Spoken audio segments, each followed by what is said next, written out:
Hello friends, I am Shaurya Mishra. Welcome you to your own YouTube channel, Vision Care Advisor.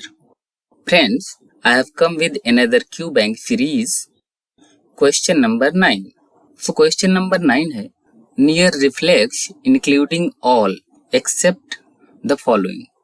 So question है कि ये सभी near reflections हैं except. So इनमें कुछ options सही नहीं है, वो हमें सिलेक्ट करना है. ओके, सो ऑप्शन ए है मियोसिस यानी construction of the pupil. Option B है एकोमोडेशन. ऑप्शन सी है साइक्लोप्लेजिया एंड ऑप्शन डी है convergence. So friends, the correct answer would be option C, cycloplegia. Now cycloplegia ही correct क्यों है, other options correct क्यों नहीं है, इसको समझने के लिए हमें थोड़ा सा डिटेल में समझना पड़ेगा. So now come to the explanation. Okay, so सबसे पहले हमें यह समझना होगा कि नियर रिफ्लेक्सेस क्या होते हैं. What is the near reflex. तो जब हम डिस्टेंस ऑब्जेक्ट से नजदीक ऑब्जेक्ट को देखते हैं तो हमारी आईज कुछ एडजस्ट करती है और इस एक्शन को हम नियर रिफ्लेक्स कहते हैं.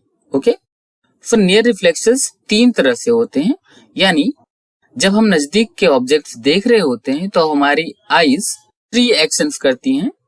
Number 1 accommodation, number 2 convergence and number 3 meiosis. तो अगर हम एकोमोडेशन की बात करें तो एकोमोडेशन आईज का एक ऐसा प्रोसेस है जिसमें आई अपना रिफ्रैक्टिव पावर इंक्रीज करती है by altering the shape of the lens. Okay, जिससे हमारी आईज हर डिस्टेंस पर क्लियर देख सके. Got it. सो जैसा कि आप इस इमेज में देख रहे हैं कि डिस्टेंस में तो हमारी आईज एकोमोडेट नहीं कर रही है, this is normal things. But अगर हम नजदीक में देखते हैं और अगर हमारी आईज एकोमोडेट ना करें तो क्या होती है, ये विजन ब्लर्ड हो जाता है. सो हमारी आईज यहाँ पर एकोमोडेट करती हैं जब नजदीक में हम देखते हैं, जिससे हमारे लेंस का पावर इंक्रीज हो जाता है. वो कैसे होता है, by altering the shape of the lens.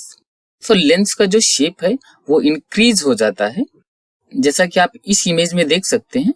और you can also compare with these two कि यहाँ पर आपका जो इंटीरियर सरफेस है इसका कर्वेचर इंक्रीज हो गया है.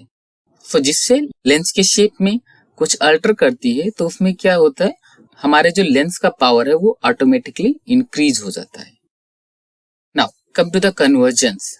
Number 2 convergence. कन्वर्जेंस आई का एक ऐसा डिसकॉन्जुगेट मूवमेंट है जिसमें हमारी दोनों आईज अंदर की तरफ रोटेट होती हैं, जिससे जो चीज हम देख रहे हैं उसका इमेज हमारे फोबिया पर डायरेक्ट फिक्सेट हो सके, जिससे हमें शार्प और क्लियर विजन मिलता है. ओके, तो जैसा कि आप ये इमेज में देख रहे हैं कि जब नजदीक में हम देखते हैं तो हमारी आईज थोड़ा अंदर की तरफ आ रही हैं और जिससे हमें नजदीक में क्लियर दिखता है. ओके, कन्वर्जेंस हमारे एज के अकॉर्डिंगली कम नहीं होता है, ये कंसिस्टेंट रहता है.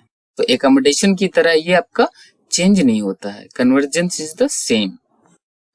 Now come to the part of the miosis. Number 3 meiosis.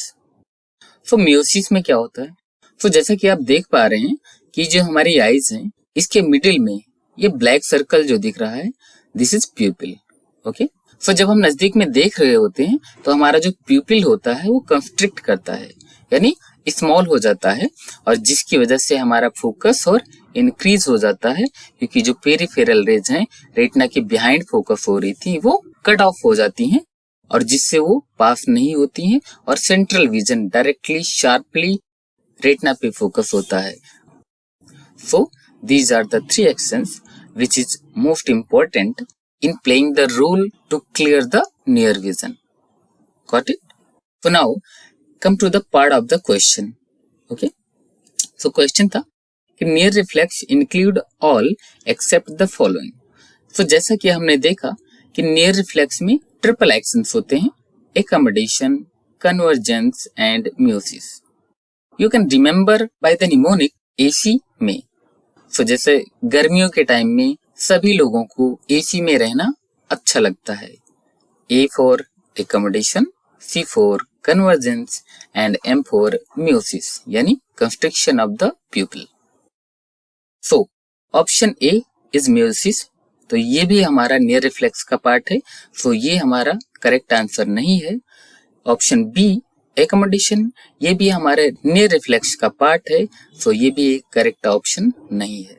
Option C is the right answer cycloplegia. Cycloplegia हमारे नियर रिफ्लेक्स का पार्ट नहीं है. सो साइक्लोप्लेजिया क्या होता है?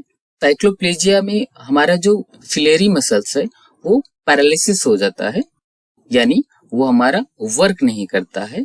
सो एक तरह से हम कह सकते हैं कि पैरालिसिस ऑफ द एकोमोडेशन. तो जहां पर एकोमोडेशन नहीं होता है, ड्यू टू सम एनॉमलीज भी हो सकता है और due to medicine. Okay, so option C is the correct answer for this question. Now come to the option D, convergence. So as we know, this is also the part of near reflex. Okay, I hope this video would be helpful for you. Thank you for watching. Stay tuned for more updates. Don't forget to check your eyes yearly and see the world clearly.